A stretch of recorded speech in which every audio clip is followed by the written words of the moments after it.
Shalom Aleihim. Bapak Yahweh memberkati saudara sekalian. Pagi ini saya menyampaikan ucapan Hak Sukkot Sameach 5785.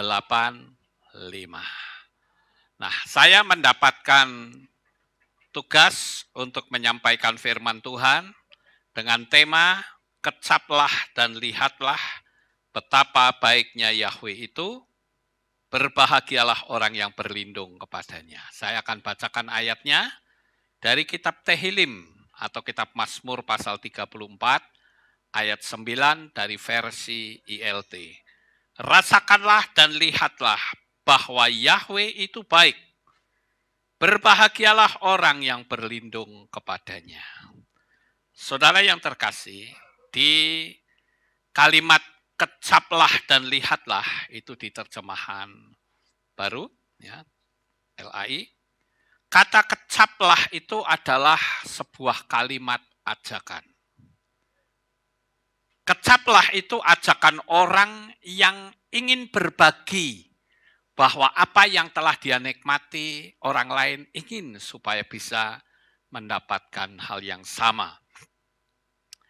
Ada banyak orang yang seringkali saya tawari tentang indahnya kita beriman dengan pola Ibrani, Bapak Ibu. Sama seperti saya menawarkan makanan enak. Ternyata tidak semua orang bisa menerimanya. Saya mengajarkan, ini loh pola Ibrani itu luar biasa sekali. Tapi orang menolak. Saya ambil contoh misalnya. Ketika perayaan Sukkot saya tanya, ini hari raya apa? Orang Kristen nggak tahu, saudara. Ini parah banget ya. Justru mereka merayakannya itu Natal. Tanggal 25 Desember. Di mana ayatnya yang tertulis 25 Desember? Tidak pernah ada. Itu adalah hari raya Dewa Saturnalia. Hari kelahirannya. Dan hari kelahiran Dewa Mitra. Tapi kalau Yeshua, dia lahir tanggal 15 bulan Tisri.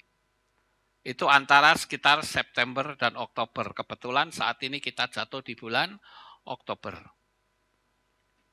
Mana buktinya? Orang bertanya seperti itu. Saya katakan, coba saudara baca di dalam kitab Lukas pasal 2, ayat pertama di sana dikatakan, pada masa itu, Kaisar Agustus mengadakan sensus penduduk. Nah, ini yang tidak pernah dibahas oleh para pendeta adalah pada masa itu. Masa apa? Itulah masa hari raya Pondok Daun, saudara. Pondok Daun, di mana orang-orang Israel pulang mudik dari berbagai penjuru tanah air, penjuru dunia, mereka pada pulang. Sama seperti hal ini dicontoh oleh orang-orang Muslim ya, kalau pas hari raya Idul Fitri mereka pada pulang mudik, saudara. Nah itu sebetulnya adalah mencontoh dari pola Ibrani. Dan seperti saudara ketahui bahwa pada saat itulah Yeshua itu akan dilahirkan. Karena waktu itu Maria sedang mengandung kandungan tua. Peristiwa itu tentu Sukkot belum mulai karena mereka mulai pada pulang. Nah esoknya mereka mulai merayakan Sukkot. Nah Bapak Ibu yang terkasih, kita kembali lagi melihat tentang kecaplah dan lihatlah. Ini sebuah tawaran yang sangat luar biasa, saudara.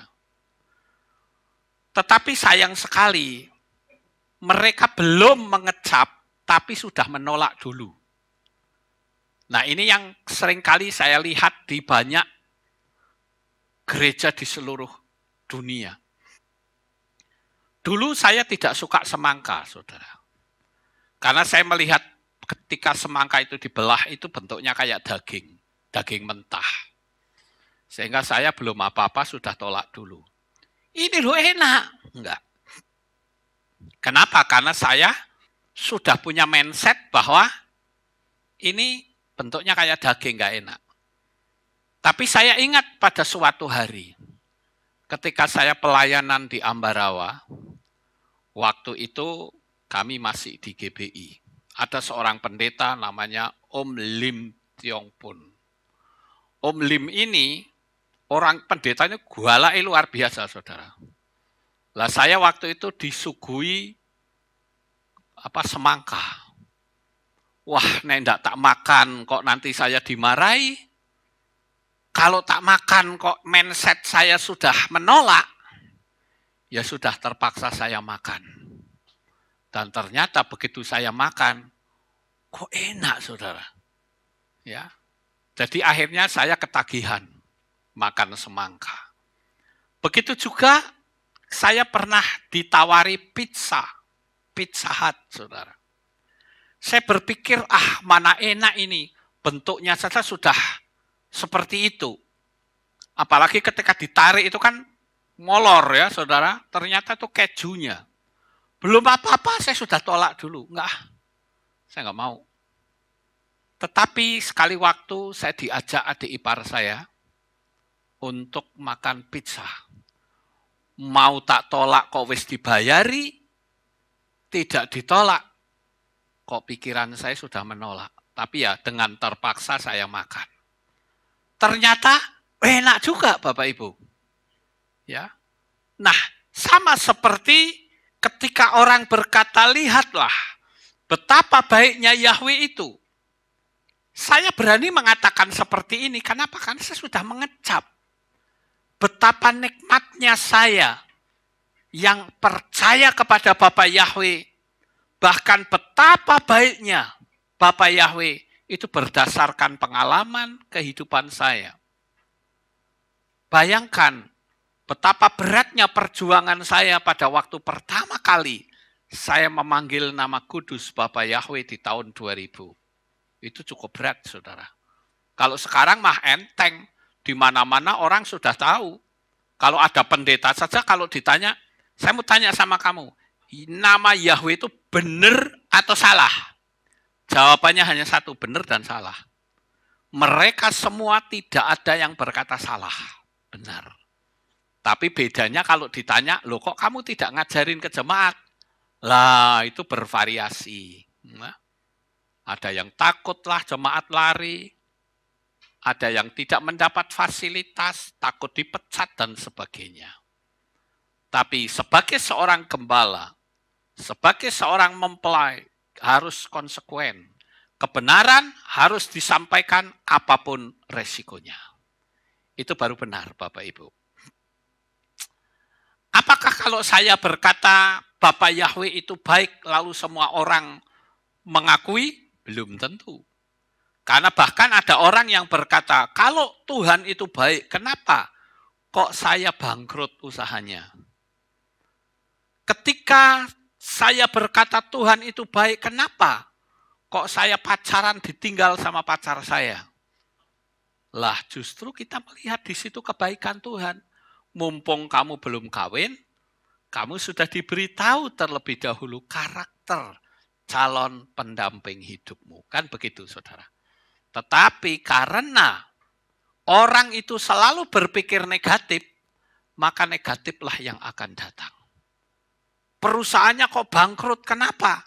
Sebetulnya di balik kebangkrutan itu ada rencana Tuhan di dalamnya. Cuman kita kan hidup di dunia yang terbatas.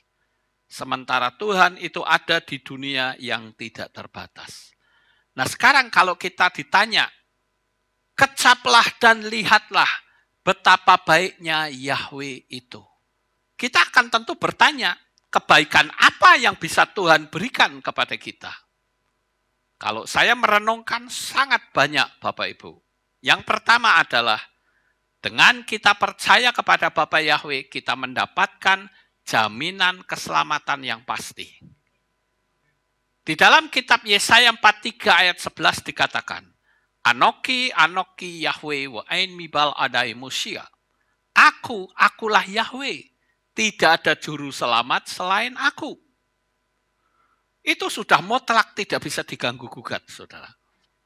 Yahweh yang adalah Tuhan yang Maha Kuasa. Saya mau tanya, bisa nggak dengan kemahakuasaannya Yahweh ini menjadi tiang awan dan tiang api? Bisa? Bisa. Dengan kemahakuasaannya Bapak Yahweh, bisa nggak dia merubah diri menjadi punggung tangan yang menulis di kerajaan Belsasar? Bisa. Bisa nggak Bapak Yahweh menjadi manusia?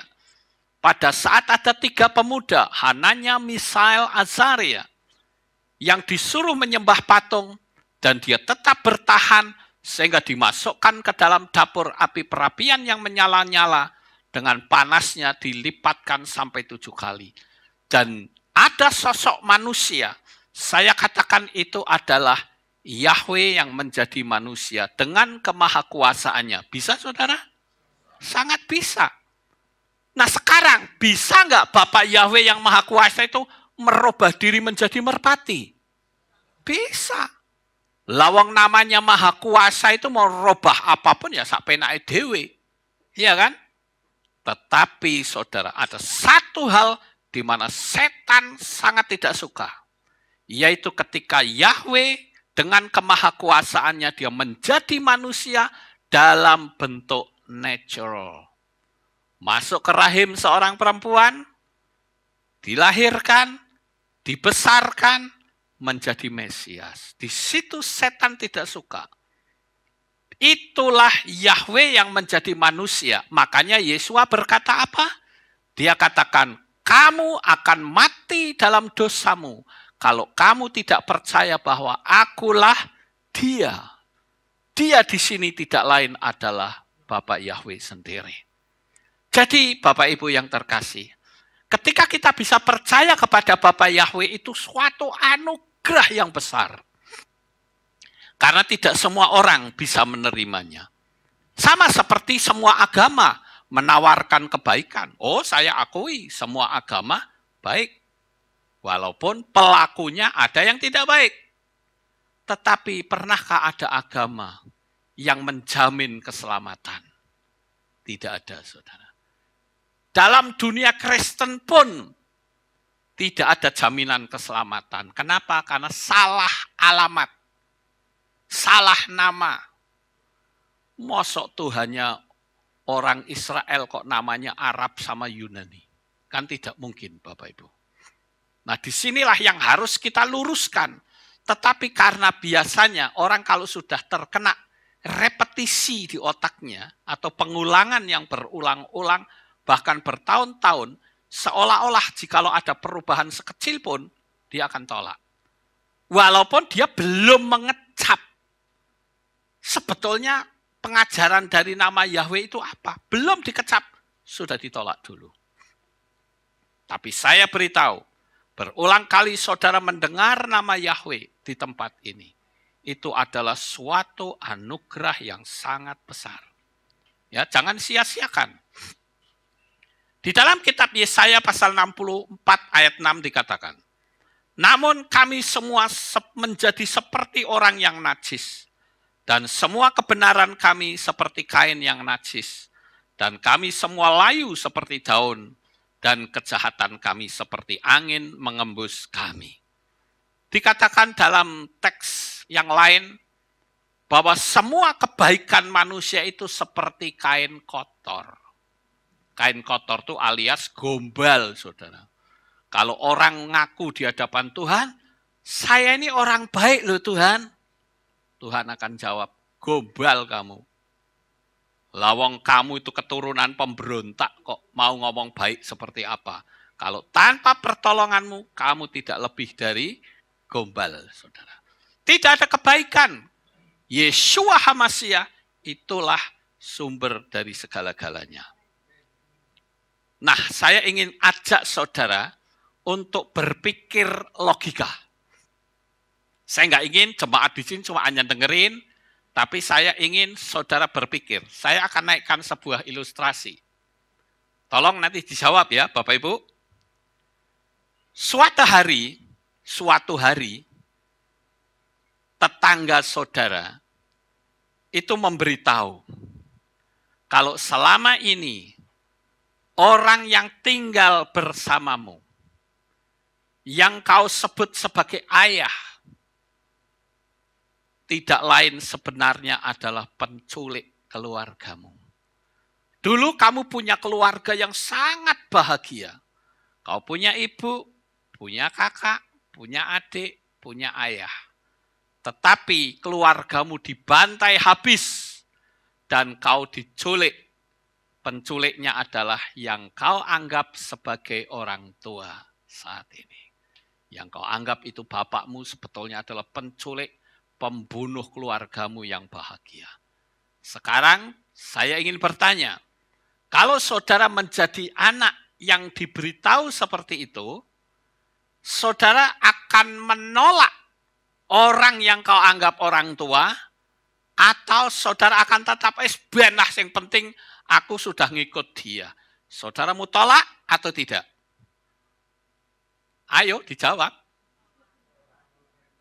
Ya ditolak saudara. Atau minimal saudara nyelidiki dulu. Ya loh? Bener apa ora sih yang diomongin tetangga ini? Kok dia bisa berkata bahwa orang yang selama ini saya panggil bapak itu ternyata penculik? Tak selidiki. Minimal kan begitu saudara. Sama seperti kita. Dulu kita panggil nama itu, kita katakan kau Bapa kami, engkau kudus. Ternyata penipu, saudara.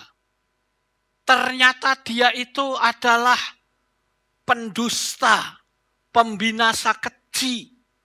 Nah setelah saudara menyelidiki, apalagi sekarang ini, zaman teknologi, zaman informasi. Dengan mudah saudara bisa selidiki itu.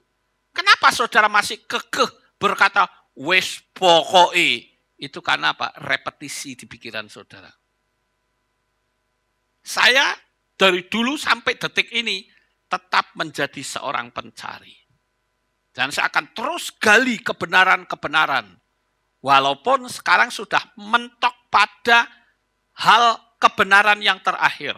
Yaitu nama kudus sang pencipta bernama Yahweh.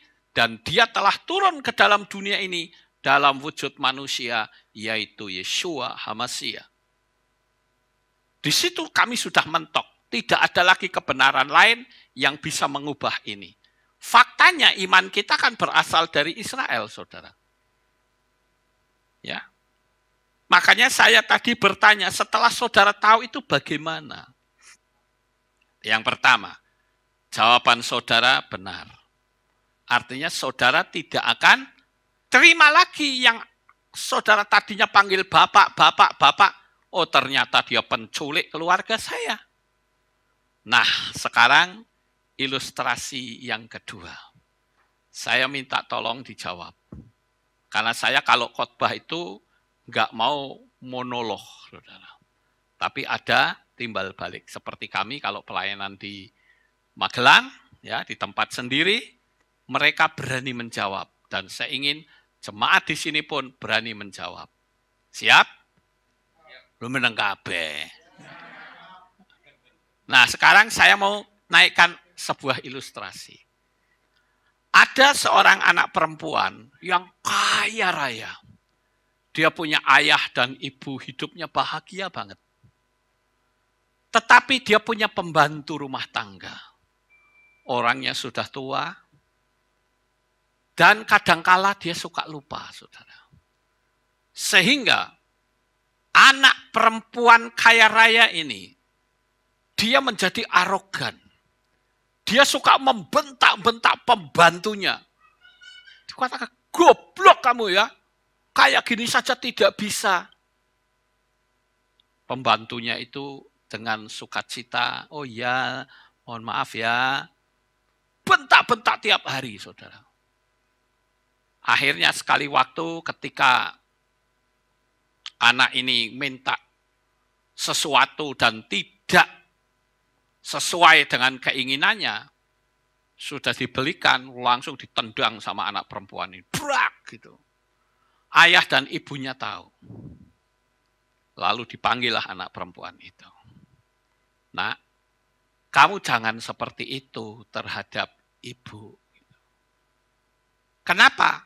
Lah dia pembantu gobloknya luar biasa. Begini nak, saya kasih tahu.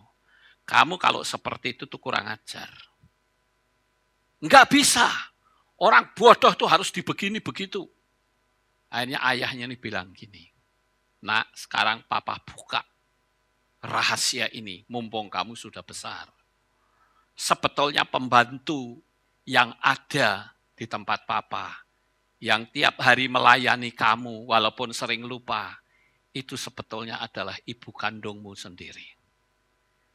Dulu papa ingin punya anak perempuan, tapi papa nggak punya anak.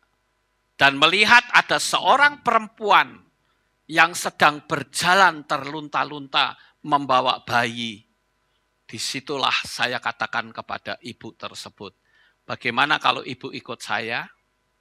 Ibu tinggal bersama dengan saya, biar anak ini saya besarkan, saya anggap menjadi anak saya. Si ibu itu terima kasih. Dan ibu itu berkata, baik Tuhan, saya akan tinggal di sini dan mengabdi kepada Tuhan. Keluarga ini sangat baik, harmonis, dan memiliki kasih sayang. Nah, sekarang pertanyaan saya adalah, jikalau saudara menjadi anak perempuan yang menghina, mencaci maki ibunya, ternyata sudah tahu bahwa itu adalah ibu kandungnya, mau berubah atau tidak? Berubah, itu jawaban yang benar, saudara. Sama seperti kita. Saat kita tahu ternyata nama Tuhan, nama Juru Selamat kita, Yeshua HaMasyiah, mau berubah atau tidak? Atau saudara dari dulu juga sama saja, Yesus juga ada mujizat. Ya kalau seperti itu saya jawab, lah dukun juga bisa bikin mujizat. Ya kan? Ahli sihir Mesir bisa bikin mujizat. Lalu tolak ukurnya itu di mana? Kebenaran atau mujizat? Yang kita cari itu kebenaran, Bapak Ibu. Kemarin di dalam pelayanan saya di Jakarta, saya memberitahu begini, ada banyak orang yang sudah panggil nama Yahweh, tetapi mereka bisa kembali ke nama yang lama. Panggil Yahweh, putranya dipanggil Yesus. Ini kan keliru Bapak Ibu. Ada lagi yang panggil Yahweh, manggilnya Yahshua. Ini keliru lagi. Jadi banyak plesetan-plesetan dengan tujuan supaya manusia itu tidak selamat. Ingat Bapak Ibu, ini menyangkut tentang keselamatan. Jangan sampai kita hanya ikut orang banyak, tetapi akhirnya saat sangkakala berbunyi, kita ketinggalan. Waktu kita tidak lama di dunia ini, Bapak Ibu. Jangan sampai kita tertinggal. Saya pernah memberitahukan kepada salah seorang pemuda, dulu saya main pesawat 11 meter. Saya bahkan punya call sign, Juliet Zulu 11 Delta Bravo Nancy. Itu call sign saya. Saya pakai untuk penginjilan. Ada seorang anak muda, saya injili. Dia bilang, aku sudah enggak mikir agama dulu. Saya bilang, ini saya enggak bicara agama, bicara keselamatan. Dia bilang, aku enggak mikir ini dulu, masih muda, habiskan waktu untuk bersenang-senang. Nanti kalau sudah tua, wis nafasnya satu-satu, baru cari Tuhan. Saya bilang, keliru kamu. Ya sudahlah, kita enggak usah bicara agama, ya sudah saya diam.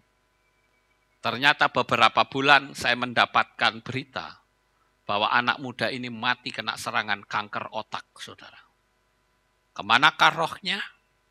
Saudara pasti akan tahu. Bapak Ibu yang terkasih, saat akhir zaman ini kita harus mau membuka diri. Setan berusaha untuk menutup segala bentuk kerohanian yang menyelamatkan. Dulu gereja-gereja ditutup dengan yang namanya COVID. Tetapi sekarang justru mimbar masuk ke dalam kamar rumah masing-masing. Ini suatu anugerah yang besar kalau kita bisa mengenal namanya. Nah, sama seperti cerita tadi. Anak ini terkejut luar biasa dan merubah sikap menjadi baik terhadap ibunya. Sama seperti dulu, apa sih itu? Yeshua HaMashiach. Kemarin saya juga sampaikan, Yeshua HaMashiach itu adalah Yahweh sendiri yang turun ke dalam dunia ini dalam wujud manusia. Yeshua, Yod, Shin, Wa, Ayin, itu kepalanya 7. Yod itu 1. Shin itu 3. Wow itu 1. Ayin itu 2. 7. Dan simbol dari iman kita adalah kaki Dian menorah yang kepalanya 7. Yeshua, Yod, Shin, Wa, Ayin. Yod itu artinya Yahweh. Shin, Wa, Ayin dibaca Shua dari kata dasar Safa dalam bentuk present continuous yang artinya menyelamatkan. HaMashiach, He, Mem, Shin, Yod, Het. He itu kata sandang. Dalam bahasa Inggris itu the. Dalam bahasa Indonesia itu. Ma itu artinya tempat. Mungkin saudara kenal kata makam. Yang ada di pikiran saudara makam itu apa? Kuburan. Padahal kata makam itu diambil dari bahasa Ibrani dari kata makom. Ma itu tempat, kom, kam, kum itu artinya kebangkitan. Jadi makam itu sebetulnya adalah tempat kebangkitan. Karena kitab suci memang menulis bahwa nanti ketika sangkakala Elohim itu berbunyi, maka semua orang-orang yang mati di dalam Tuhan akan dibangkitkan. Hama, sedikit saya ketemu kata ma. Sia itu menyelamatkan. Jadi kalau diterjemahkan Yeshua HaMashiach adalah Yahweh sekarang sedang menyelamatkan dan sedang berlangsung, karena bentuknya present continuous tense, adalah tempat keselamatanmu itu. Kelak ketika kita mati, kita sudah dijamin keselamatannya. Ini yang harus kita pahami. Nah sekarang kalau Yesus, saya pernah mempelajari dari awal, kata Us itu bukan nama, saudara. Sakai jadi Sakeus. Matai jadi Mateus. Kemudian Yakob jadi Yakobus. Saul jadi Saulus. Nek Lukas jadi Lukius. Us. Itu kan bukan nama. Seperti kata di Indonesia itu Bung. Bung Hatta. Apakah namanya Bung Hatta? Tidak, namanya Muhammad Hatta. Bung Karno. Apakah namanya Bung Karno? Tidak, namanya Soekarno. Nah ini pemelesetan ini sebetulnya dilakukan oleh kuasa kegelapan agar supaya manusia tidak selamat. Jangan sampai, wah buktinya jutaan manusia di dunia ini pakai nama itu, nggak apa-apa. Saya bilang yes. Anda teriak hari ini, aku anti Tuhan, nggak akan mati, saudara. Tapi nanti tunggu. Waktunya tiba, Anda akan masuk dalam kursi pengadilan Tuhan. Dan saudara ada dalam bahaya. Sama seperti pada zaman Noah atau zaman Nuh. Tuhan itu tidak berpihak pada mayoritas. Tapi Tuhan berpihak pada orang-orang yang mau tunduk dan berharap kepadanya. Noah itu cuma 8 orang, saudara. Dan saya bersyukur kenapa kok bisa dapat angka 8. Karena 8 itu adalah huruf Ibrani chet, yang artinya kehidupan kekal. Ya. Tuhan tidak berpihak pada mayoritas. Seluruh negeri 120 tahun lamanya Noah memberitakan kebenaran, tapi tidak satu orang pun yang mau terima. Apakah Tuhan berkata, ya wes lah ora sido, nggak jadi wes, Wong orang tidak mau berpihak kepada saya? Tidak. Tuhan tidak peduli lumu. Lumu terima atau tidak bukan urusanku. Tapi kalau kamu terima, kau selamat. Kalau tidak, orang di luar sana mengatakan walahu alam. Hilang, saudara. Maka saya katakan kita sebagai anak-anak Bapa Yahweh, kita harus tahu, apalagi secara logika, saudara tahu benar. Tidak ada satu pendeta pun yang waras jika ditanya nama Yahweh itu nama setan atau nama Tuhan. Pasti mereka akan menjawab nama Tuhan. Tapi kenapa mereka tidak berani melepaskan nama si pembinasa keji? Nah, itu banyak variasinya, saudara. Takut jemaat lari, takut dipecat sama sinode, takut nanti dianggap sesat. Loh, orang bisa tahu sesat dan tidak itu kan ada dasarnya, Bapak Ibu. Kalau tidak sesuai dengan firman Tuhan, itu bisa dianggap sesat. Sekarang saya mau tanya, saudara tahu kan tokoh yang namanya Muhammad? Dari agama apa? Apakah sekarang berubah menjadi Mahmud? Tidak. Saudara mengenal kata Kuan Kong, Kuan Im, Kuan Ping dari agama apa? Konghucu, apakah dia berubah nama? Tidak. Nyi Roro Kidul, apakah berubah nama? Tidak. Lah kok Tuhannya orang Kristen kok bisa berubah nama? Lucu nggak kira-kira, saudara? Aneh kan? Ada orang yang, seorang pendeta marah-marah sama saya. Pak Lukas, Anda itu penyesat. Musingin tentang nama. Saya bilang, Pak, yang pusing tentang nama itu bukan saya, tapi pemilik nama itu sendiri. Di dalam kitab Difre Hayamim Aleph atau 1 Tawarikh 16 ayat 8 dikatakan hodulah Yahweh kir ubismu. Bersyukurlah kepada Yahweh, panggillah namanya. Dia minta dipanggil, Bapak Ibu. Dan itu kalimat perintah. Nggak perlu, Pak, nggak penting nama. Oke, saya pegang ya, berani nggak? Ya. Nah, sekarang saya mau tanya, Bapak punya sertifikat tanah nggak? Punya. Bagaimana kalau sertifikat tanah itu saya ganti dengan nama Lukas Sutrisno, saya yang bayar, Anda yang nyimpen. Adil kan? Ya enggak bisa, Pak. Loh kok enggak bisa? Lah kalau diganti nama Lukas ya tanah saya hilang. That's right, itu benar. Karena ganti nama, ganti pemilik. Amen? Ini yang seringkali diabaikan. Dianggap, oh aku tidak perlu panggil Yahweh juga, aku sehat, aku ada mujizat. Saya bilang iya. Anda mau ikut dukun juga sehat, bahkan mengatakan aku anti Tuhan juga sehat. Lihat aja tuh orang-orang Rusia sono. Mereka kaya raya, tapi apakah mereka aman nanti ketika mati? Oh tidak. Ketika kita panggil nama Yahweh dan Yesua di dalam tubuh kita itu, ada kuasa kebangkitan. Karena Yesua berkata, akulah kebangkitan dan hidup. Memang orang menganggap kita nyeleneh, enggak masalah.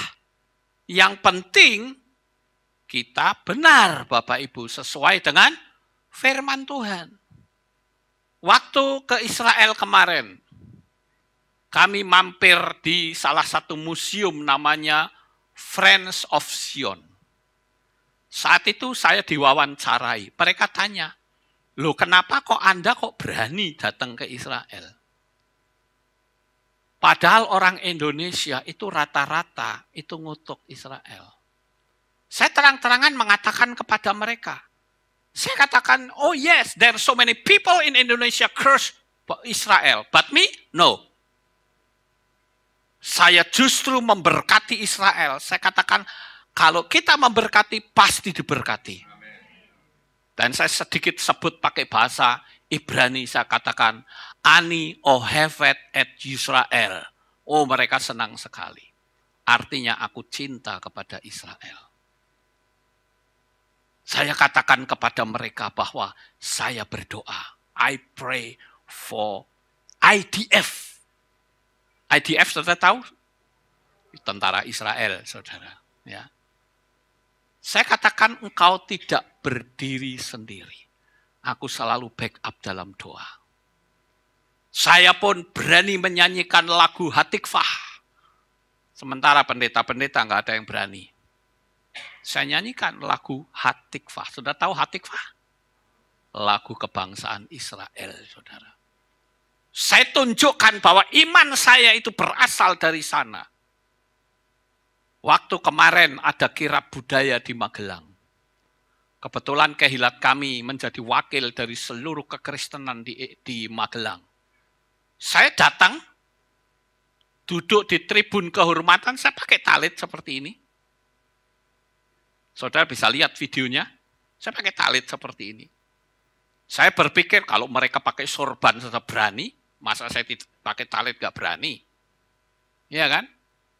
Kalau mereka bilang talitnya lepas, lah itu sing sorban dicopot, Pak. Iya toh?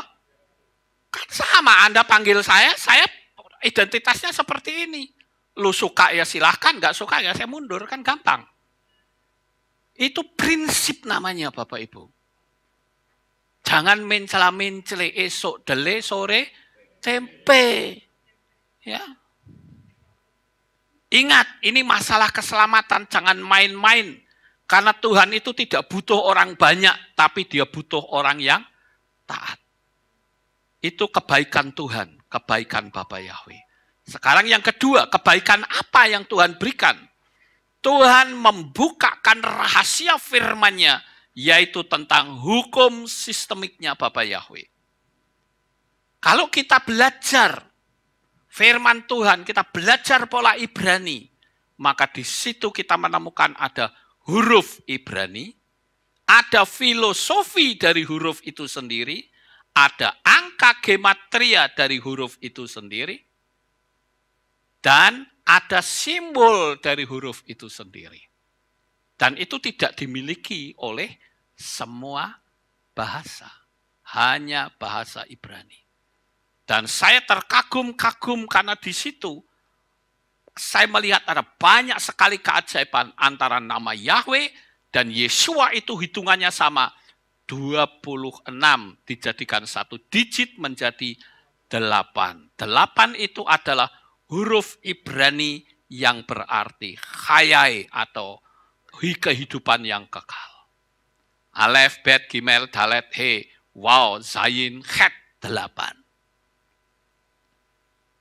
Jadi kita ini, wah saya begitu belajar pola Ibrani, sangat terkagum-kagum saudara.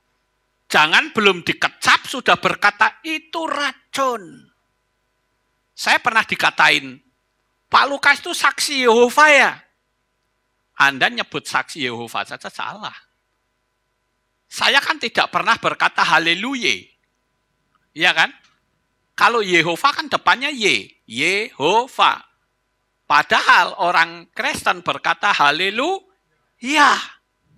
Jadi kami bukan pengikut saksi Yehova. Anda tahu nggak ajaran saksi Yehova seperti apa? Nggak tahu. Lah kok wani ngomong.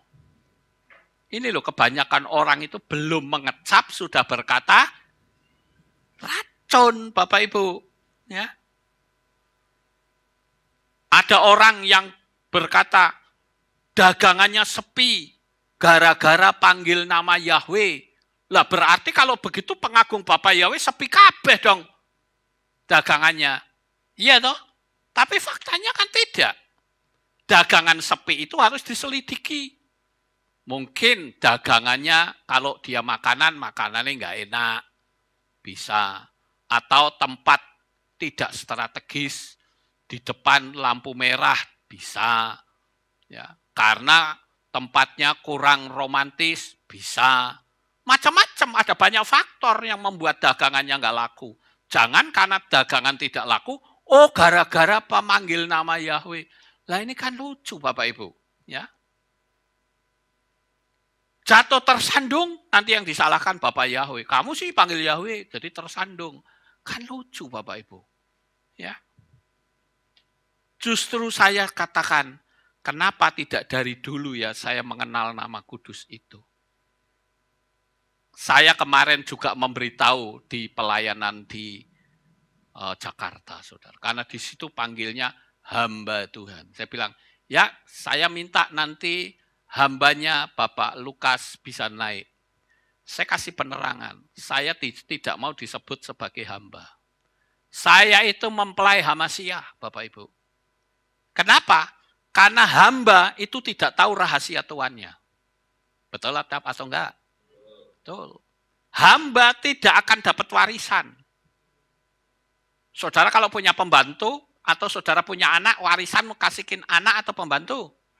Ya anak lah. Dan hamba itu bekerja hanya materi, karena materi. Nah, coba suruh kerja tanpa dikasih uang kalau mau. Tapi kalau mempelai berbeda, saudara. Dia sama-sama bekerja, tapi dia bekerja dari hati. Karena aku cinta kepada mempelai priaku. Mempelai itu akan mendapat warisan dari kekasihnya. Yesua datang ke dunia ini untuk yang kedua kali. Bukan datang untuk hambanya, tetapi datang untuk mempelainya. Di dalam kitab Matai atau Matius 25 dikatakan, ada 10 anak dara yang sedang menunggu siapa?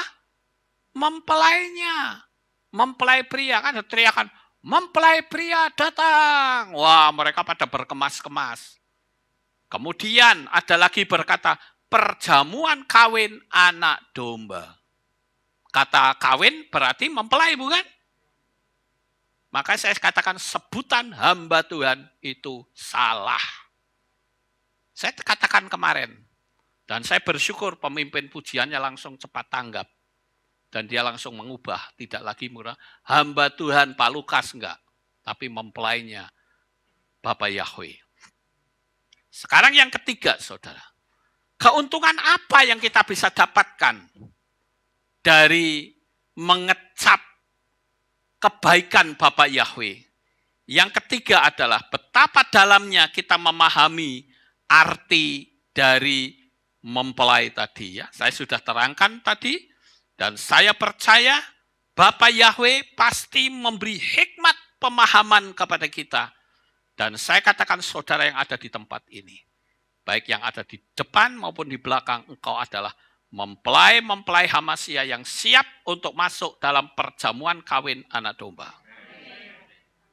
Waktu tidak lama Bapak Ibu. Jangan kita main-main.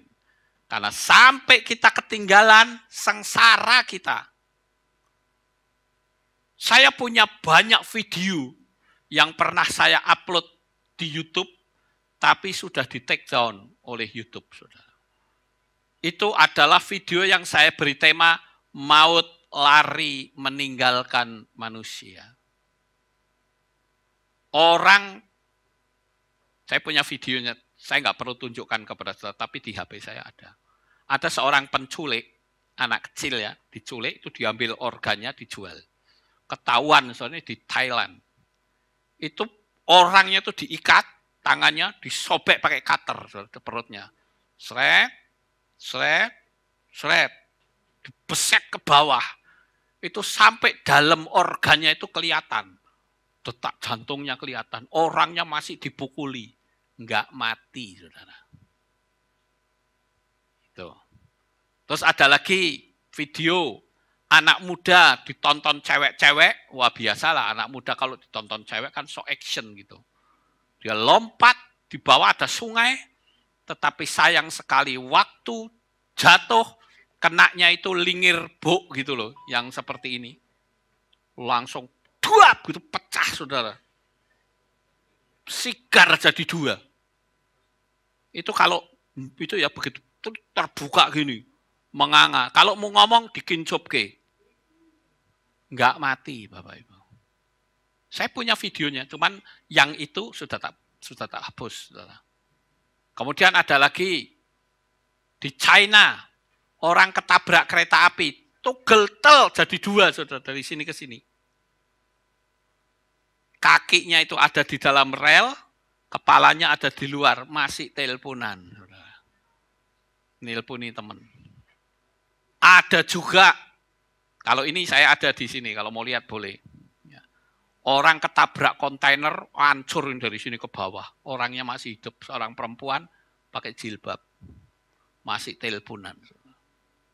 Ada lagi orang yang badannya gede, tatonan, pengemudi Harley Davidson. Itu Harley-nya mengalami kecelakaan, orangnya mukanya kegarut aspal, dari sini ke bawah itu hilang, saudara. Ketes-ketes buat darahnya, tapi dia nggak mati. Ada lagi orang yang demo ditembak dari samping, hancur itu mukanya, nggak mati, masih lari, saudara. Bayangkan. Saya dulu penggemar film koboi. Ada film Django dan sebagainya. Ya, saya sampai hafal itu. Film-film itu. Nah, ada pernah sebuah peristiwa di mana orang kulit putih ditangkap sama suku Apache, Indian. Dikubur hidup-hidup, tinggal kepalanya saja. Terus disiram pakai air gula, saudara. Yang datang apa? Semut, Bapak Ibu. Digerogoti, ada yang masuk ke telinga, ada yang masuk ke hidung, ada yang masuk ke mata, mati pelan-pelan. Seksaan-seksaan mengerikan itu sudah pernah terjadi. Tapi kitab suci kita mengatakan bahwa akan ada peristiwa aniaya yang dahsyat yang belum pernah terjadi sejak dunia dijadikan. Lebih baik kita tidak usah ngerti, karena kita pasti akan rapture. Amin. Nanti setelah rapture akan terjadi peristiwa pendeta digeruduk sama jemaatnya, saudara. Loh, kamu nipu saya ya sampai saya ketinggalan. Lah aku dewenya ketinggalan no. Rasakno kowe. Ya. Kenapa? Karena dia tidak mau tunduk pada aturan firman. Kecaplah betapa baiknya Yahweh itu. Saya menawarkan karena saya sudah mengecap. Bahkan bukan cuma tak kecap, tak pangan sisan, saudara. Karena itu nikmat. Pengajaran nama Yahweh dan dalamnya itu sangat nikmat. Jadi kita diberitahu oleh Tuhan bagaimana rahasia-rahasia kebenaran firman Tuhan. Dulu ketika saya pelayanan di Magelang, saya dipanggil oleh seorang SH, saudara. Pak Lukas, tolong doain, ada salah satu keluarga kami yang sakit. Oh ya, saya datengin. Dia ngomong gini, Pak, nanti kalau sudah tolong berdoa di tengking sing buanter ya Pak. Saya bilang, loh ini rumah sakit. Ngapain kita mesti teriak-teriak nengking sakit penyakit, nengking setan. Bagi saya nggak perlu tengkang-tengking seperti itu. Saya ilustrasikan seorang hakim. Ketika dia menjatuhkan hukuman mati. Apakah hakim akan berkata, saudara terdakwa, Anda terbukti bersalah dan sangat meyakinkan, maka Anda sekarang menerima hukuman mati, duar gitu. Ya tidak, saudara. Cukup hanya Anda mendapatkan hukuman mati. Tok-tok, mati nggak? Mati. Kenapa? Ada power, ada kuasa. Begitu juga kita, saudara. Percayalah, kuasa dari Bapa Yahweh di dalam Adonai Yeshua HaMashiach tidak ada yang pernah bisa mengalahkannya. Haleluya. Betapa besarnya otoritas yang diberikan Tuhan kepada kita. Tetapi mindset kita sudah dirusak oleh Tuhan, oleh si A, si B, si C, yang adalah agama-agama yang tidak menyelamatkan. Maka saya katakan, saya tidak cari agama, tapi saya cari keselamatan. Beberapa waktu ini saya terus diizinkan Tuhan untuk menginjil dari orang-orang seberang. Baik melalui telepon maupun orang yang datang. Dan rata-rata mereka berkata, saya baru tahu Pak. Saya bilang, terima supaya kamu selamat. Sekarang yang terakhir, yang keempat, saudara. Apakah kita mendapatkan yang dikatakan Ucaplah dan lihatlah betapa baiknya Yahweh. Kebaikan apa? Yang keempat adalah Bapak Yahweh itu punya rencana yang besar atas kehidupan saudara sekalian. Terlepas saudaramu sekolah pinter kek, mau sekolahnya melotot kek, nggak urusan saudara. Saya termasuk orang yang sekolahnya gagal.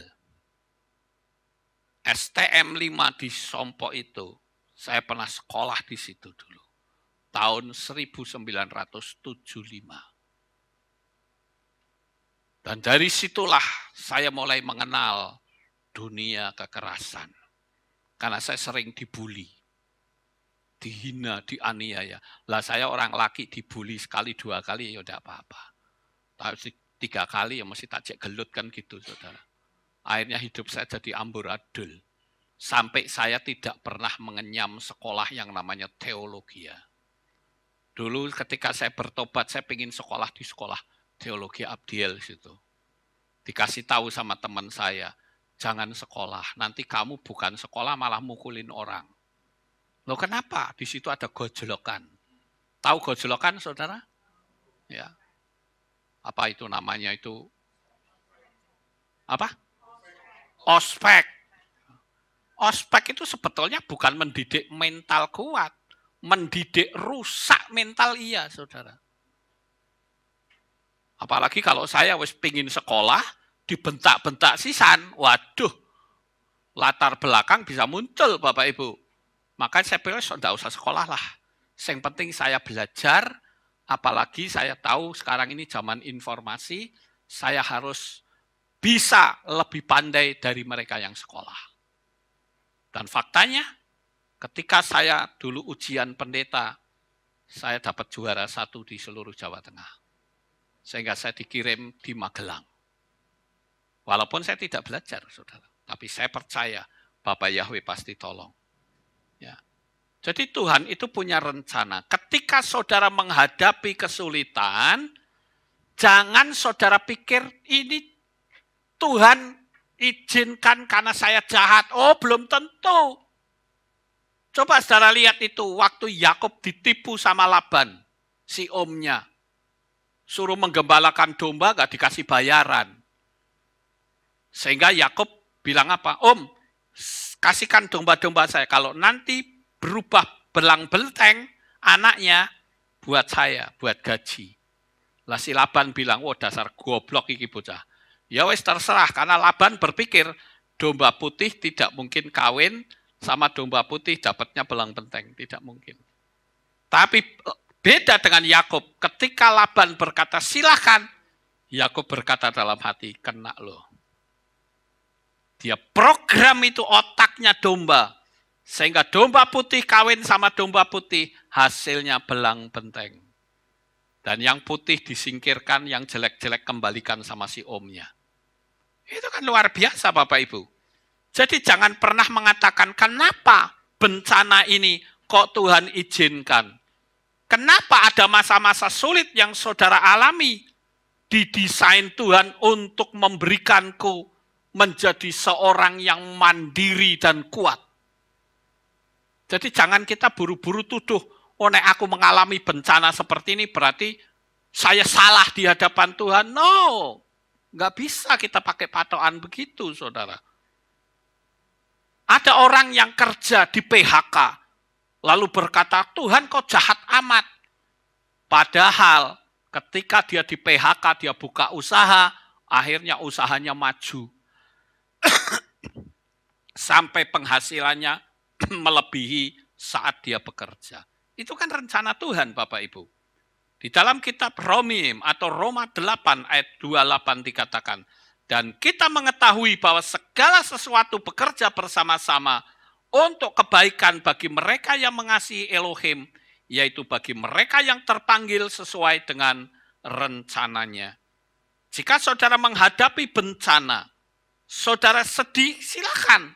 Tapi jangan sekali-kali menghujat Tuhan, karena sebenarnya saudara itu sedang diangkat hidupmu seperti Yusuf yang punya visi dan impian yang besar, dan visi itu terwujud, saudara. Walaupun melalui waktu. Sama seperti kehilat ini. Apakah kehilat ini akan seperti ini terus? Tidak. Kehilat ini akan menjadi sangat besar. Dan saya percaya itu pasti terjadi, Bapak Ibu. Ya, jangan kita bilang, mana buktinya? Enggak usah bilang begitu. Kalau mana buktinya itu imannya Thomas, saudara. Yang namanya iman sekalipun seperti ini berani berkata, ini akan menjadi kehilat terbesar di Semarang. Amin. Duitnya kadang ini bukan urusan kita. Itu urusannya Bapak Yahweh. Ngerti Bapak Ibu? Kebanyakan orang kan bilang, wah duitnya ora ono kok. Ya tidak ada sekarang. Lah kalau Tuhan mau kirimkan bisa enggak? Bisa. Orang firman Tuhan bilang kekayaan dari bangsa-bangsa akan berpindah ke kita. Ngapain pusing saudara? Ya. Cuman hanya kitanya itu senengnya pakai logika. Saya enggak urusan orang mau mengatakan begini. Masa bodoh, pokoknya saya imani kehilat yang saya layani menjadi kehilat terbesar dan terindah di dunia. Itu prinsip saya. Wah sombong karepmu. Anda tidak tahu antara perbedaan antara sombong dengan iman. Itulah iman, saudara. Lah duit endi? Orang gablek duit tok. Saya gampang, yang punya duit itu kan bukan saya, Tuhan. Iya toh? Kalau Tuhan mau kasih berkat yang besar bisa atau tidak? Sangat bisa. Ngapain kita batasi kekuasaan Tuhan? Itu loh. Kecaplah atau alami dulu, baru rasakan pembelaan Tuhan.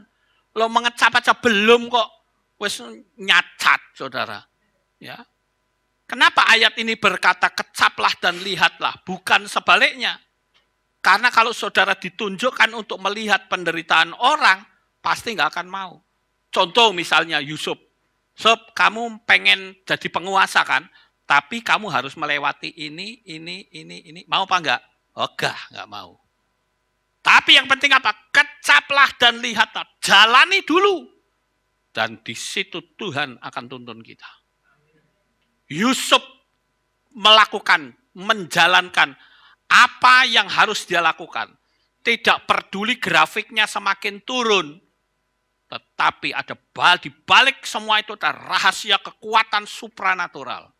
Karena Tuhan itu berada di tempat yang tak terbatas, sementara kita ada di tempat yang terbatas. Yakini saja. Tidak ada perkara yang mustahil bagi orang percaya. Kalau begitu, banyak orang kandas imannya. Kenapa? Karena dia berkata, Tuhan itu baik, itu dari pengalaman orang lain. Tuhan itu baik dari membaca. Tuhan itu baik dari belajar. Tapi kalau kita sudah menikmati dan mengalaminya, itu akan kokoh kuat bahwa Tuhan itu benar-benar baik. Saya ambil contoh Iyob, saudara. Iyob, dia bikin sebuah pengakuan di pasal 42 ayat 56. Ayat 5 sampai 6. Aku telah mendengar engkau hanya dengan telinga saja. Tetapi sekarang mataku telah melihat engkau, oleh karena itu aku memandang hina diriku sendiri, dan aku telah bertobat dalam debu dan abu. Di dalam teks bahasa Inggris dikatakan, therefore I absolve myself and repent in the dust and ash. Dalam teks bahasa Ibrani dikatakan, alken em as wenicham di al-afar wa aper. Di sana dikatakan, therefore I retract and I repent in dust and ash. Dikatakan retract itu artinya melacak kembali, saudara. Boleh diterjemahkan dengan kalimat dicabut. Kalimat yang pernah diucapkan itu dilacak. Aku pernah ngomong apa dulu? Tapi dikatakan apa?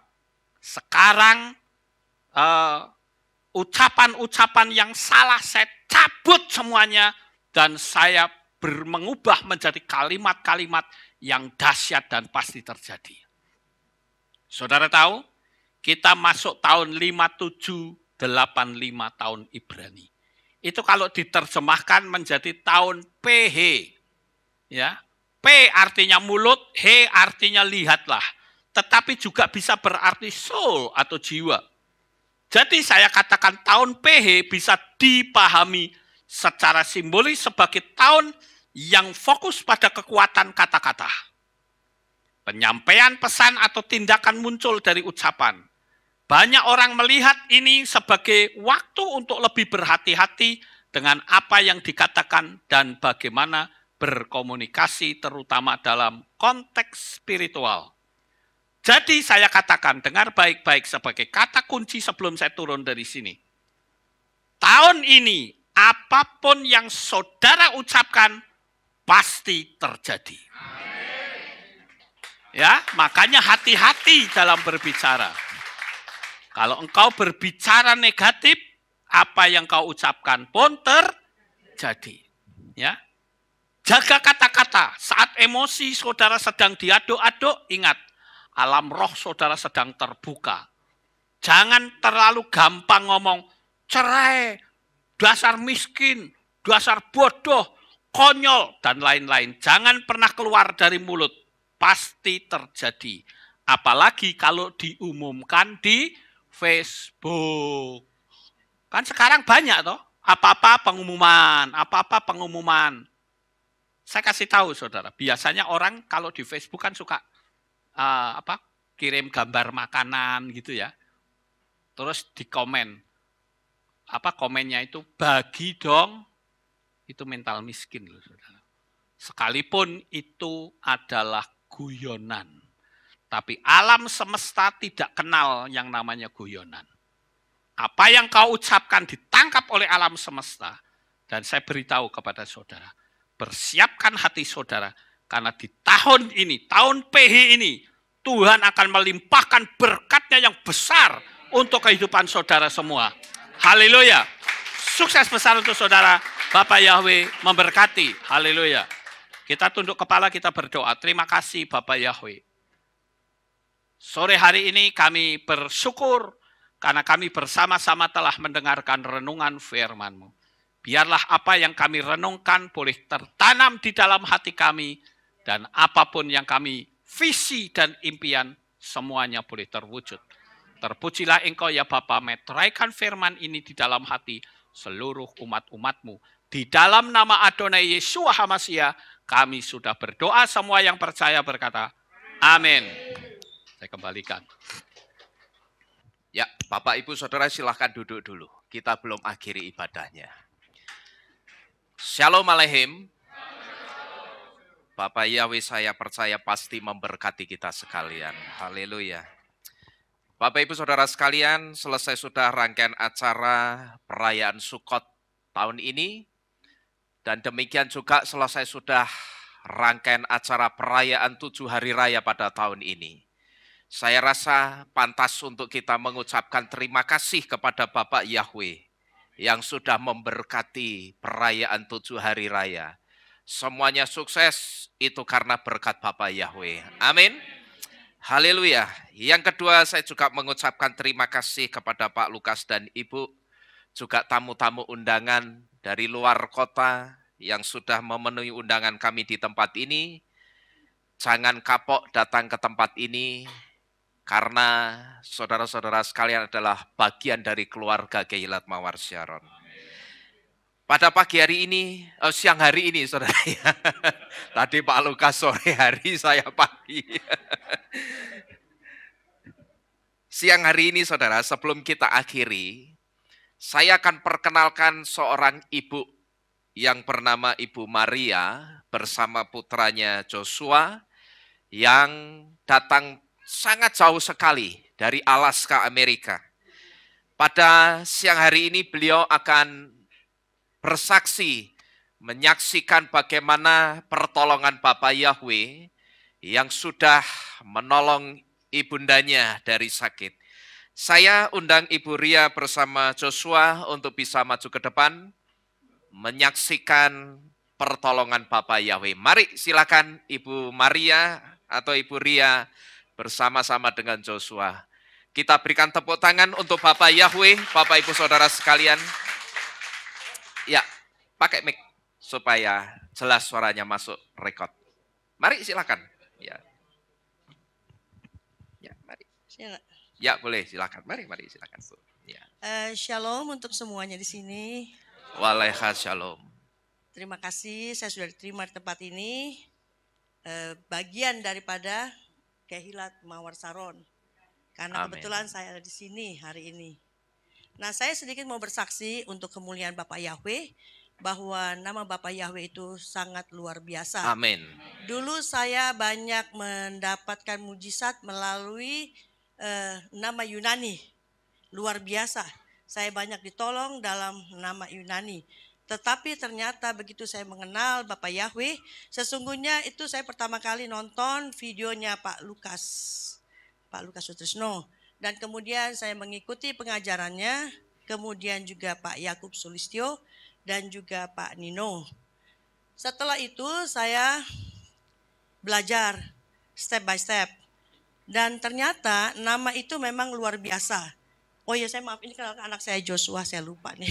Terlalu bersemangat memuliakan nama Tuhan, nama Bapak Yahweh. Amin. Nah, setelah itu saya mulai bukan mencoba, tapi saya mempraktekkan iman saya.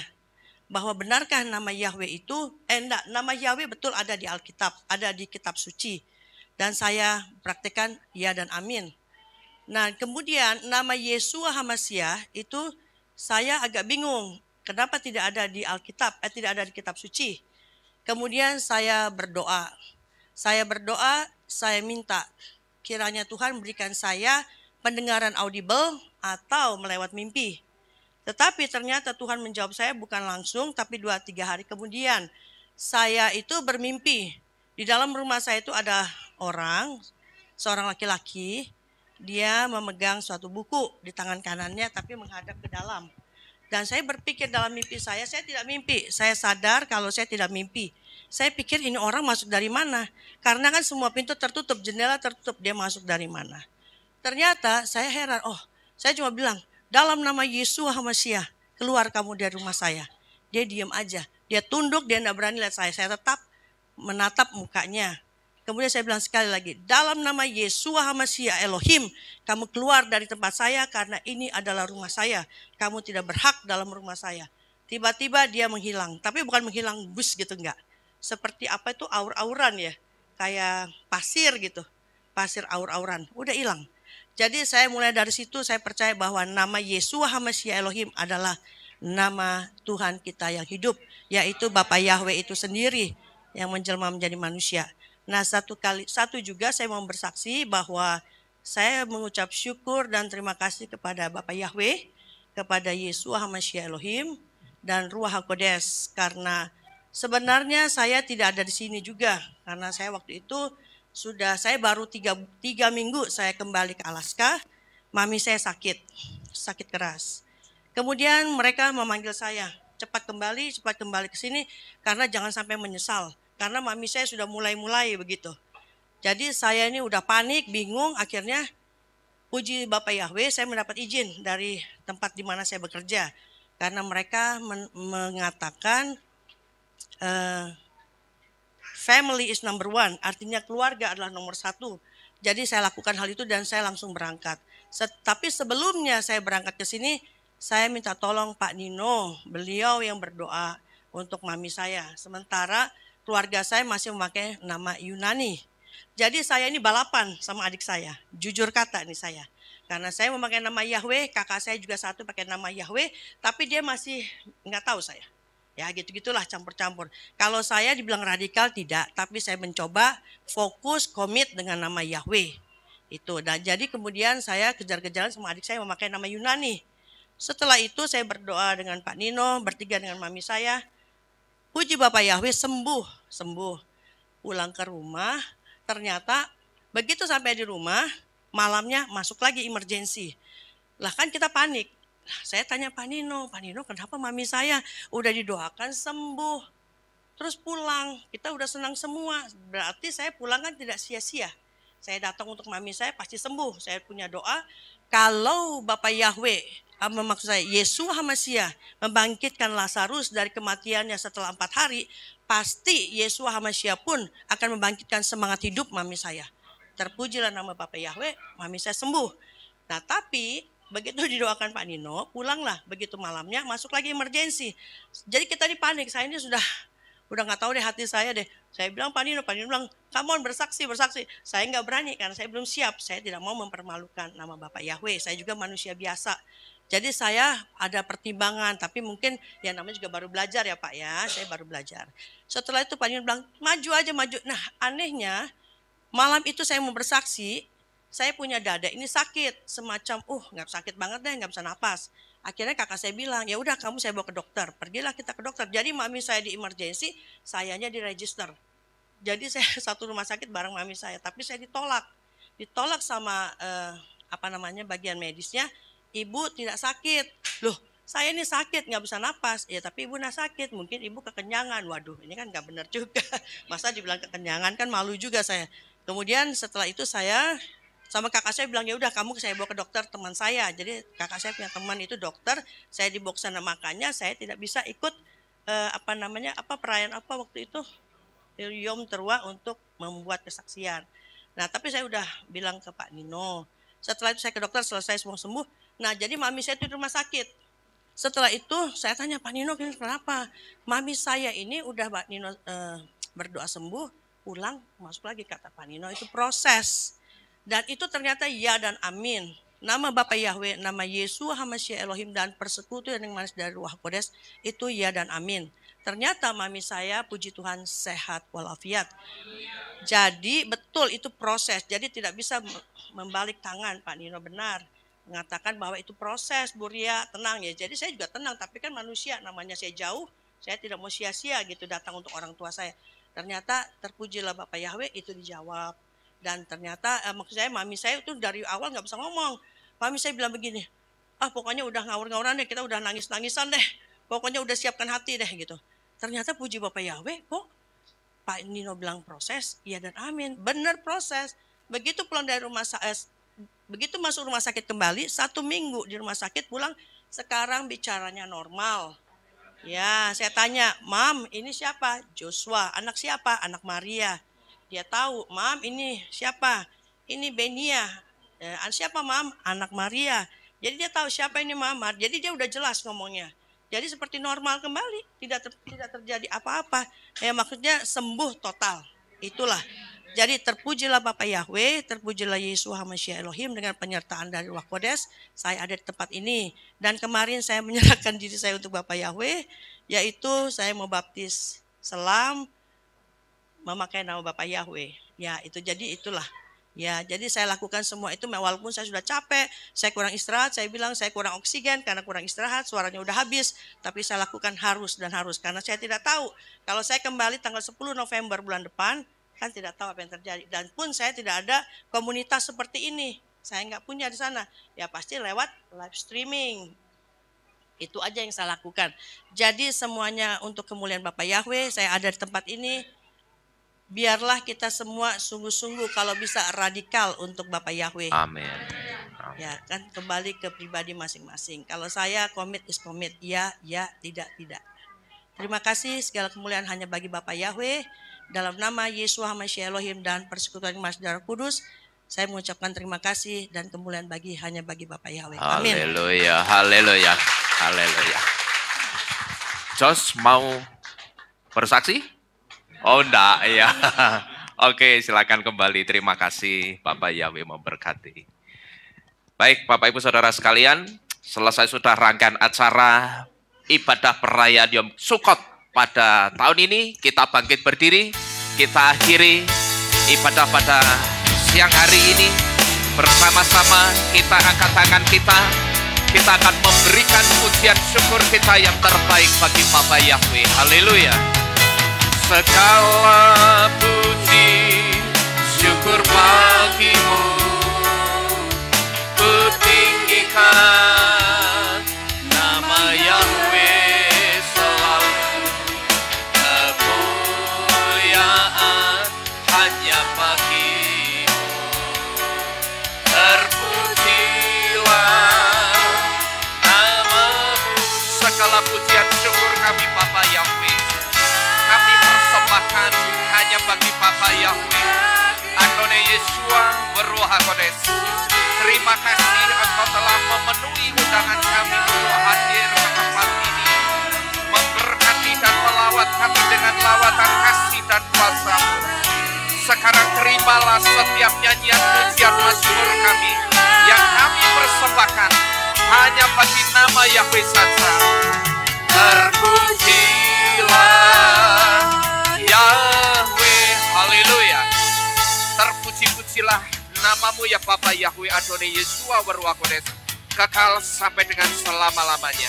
Bahwasanya kasih setia Bapa Yahweh kekal selama-lamanya di dalam kehidupan kami. Itu benar adanya, itu nyata dan senantiasa kami rasakan dan kami terima di sepanjang kehidupan kami. Terima kasih Bapak Yahweh, hari ini sangat indah. Hari yang indah ini itu karena Engkau ada bersama-sama dengan kami. Terima kasih Engkau sudah memberkati perayaan Sukot pada tahun ini. Terima kasih Engkau sudah memberkati 7 hari raya. Dari hari raya yang pertama Pesah, Yom Hamatsah, Yom Habikurim, Syavuot, Yom Teruah, Yom Kippur sampai dengan Sukot hari ini. Semuanya sukses besar dengan pertolongan dan dengan berkat Bapa Yahweh. Kami naikkan ucapan syukur kami naikkan terima kasih kami kepadamu. Dan semua pujian, hormat, dan kemuliaan kami kembalikan kepada Bapa Yahweh. Karena sesungguhnya Engkaulah yang membuat semua acara di tempat ini sukses baik benar adanya untuk kemuliaan Bapa Yahweh. Terima kasih Bapa Yahweh. Bapa, sebentar sebelum kami pulang tinggalkan tempat ini, kami juga akan menikmati berkat-berkat Bapa Yahweh. Engkau kuduskan, Engkau tahirkan semua berkat makanan minuman yang akan kami terima dengan kuasa Bapa Yahweh Elohim. Bapa, tolong singkirkan semua berkat-berkat palsu dari roh Allah, roh Yesus Kristus, dan roh-roh yang bukan dari Bapa Yahweh. Dari kuman, virus, bakteri, racun, sakit, penyakit Engkau singkirkan. Berkatilah dengan berkat dan kuasa Bapa Yahweh Elohim saja. Sehingga ketika makanan minuman itu masuk ke dalam tubuh kami, yang akan masuk dan berperan utama di dalam tubuh kami adalah kuasa Bapa Yahweh Elohim, yang akan memberi kesehatan, kekuatan, dan imunitas di dalam dan di luar tubuh kami. Oleh kuasa-Mu Bapa Yahweh yang menyertai makanan minuman kami, tubuh, iman, percaya, dan jiwa roh kami diberi kekuatan yang dahsyat. Bapa, sebentar kami akan pulang, tinggalkan tempat ini kembali ke rumah kami masing-masing. Kami serahkan hidup perjalanan kami pulang dalam tangan perlindungan kami. Kendaraan apapun yang kami pakai untuk pulang juga kami serahkan dalam tangan-Mu. Jalan-jalan yang kami lalui, orang dan kendaraan lain yang kami jumpai di jalan dan di tempat tujuan kami, udara yang kami hirup semuanya kami serahkan dalam tangan perlindungan Bapa Yahweh saja. Karena kami menyadari Bapa, hidup kami ini hanya aman di tangan Bapa Yahweh saja.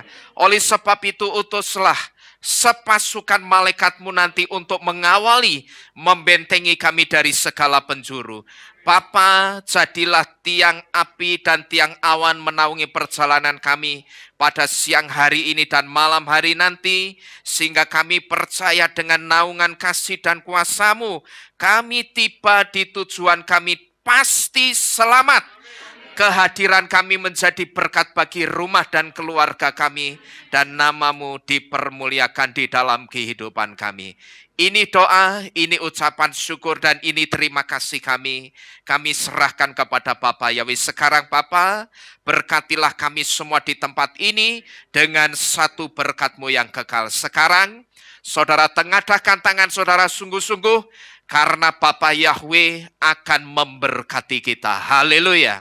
Yefareha Yahweh wa yesmereha. Ya Yahweh panau eleha wihuneha. Yisa Yahweh panau eleha wa yasem leha shalom. Paroh hatapaer o paroh hatapasade. Diberkatilah engkau di kota dan di ladang.